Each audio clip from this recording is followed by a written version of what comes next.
व्यवस्था आपली झाली। आज नॉन एसी टॅक्सी जिला बसायची सीटवर नाही आणि ज्या सीटवर कस्टमर बसेल तिथं खालनं काय बसेल ह्याची गॅरंटी नाही, बरोबर आहे।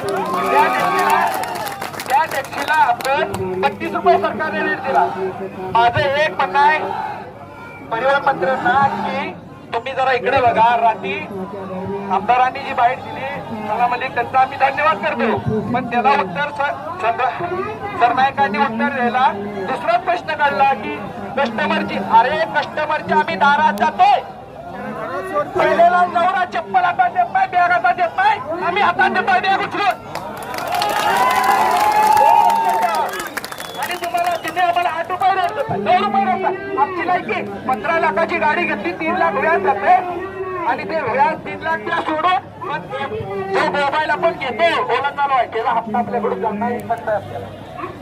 त्यामुळं आपण हक्काची लढाई लढतोय, कुणाला मारू नका, हाणू नका, एवढं लक्षात घ्या की अजून पाया पडा। त्याला त्याची लाज वाटली पाहिजे। हा माणूस काय पाया पडतोय त्याचं काय त्या स्वार्थ आहे, स्वार्थ कुणाचाच नाही, स्वार्थ आपला त्या माणसाचा पण नाही आणि माझा पण नाही, सगळ्यांचा आहे। मी ड्रायव्हर झालो, माझा स्वार्थ आता माझा ड्रायव्हर आहे म्हणून सगळ्यांचा स्वार्थ आहे। सगळ्यांसाठी समजून घ्या आणि माझी कळकळ जी नाही एअरपोर्टला गमतीत करताय, बाहेर गपचूप करताय तसं थोडं नका ड्रायव्हर भावांनो। त्या पाया पडतो, काय करणं होत नसेल तर घरी बसा, निवांत टीव्ही बघा, नवीन पिक्चर आलेला निवांत बघा।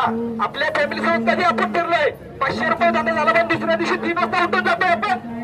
आता तिसऱ्या दिवशी रात्रीच्या 12ला आल्यानंतर 1000 रुपये धंदा होतोय आणि परत विचार करतोय उठता होईना 10 वाजता उठतोय परत जातोय, पण आपल्याला फॅमिली सोबत वेळ घालवा। तर आपल्याला हा फॅमिली सोबत वेळ घालवायचा वेळ असं समजा आणि घरी बसा, फिरायला जावा, पण कृपया करून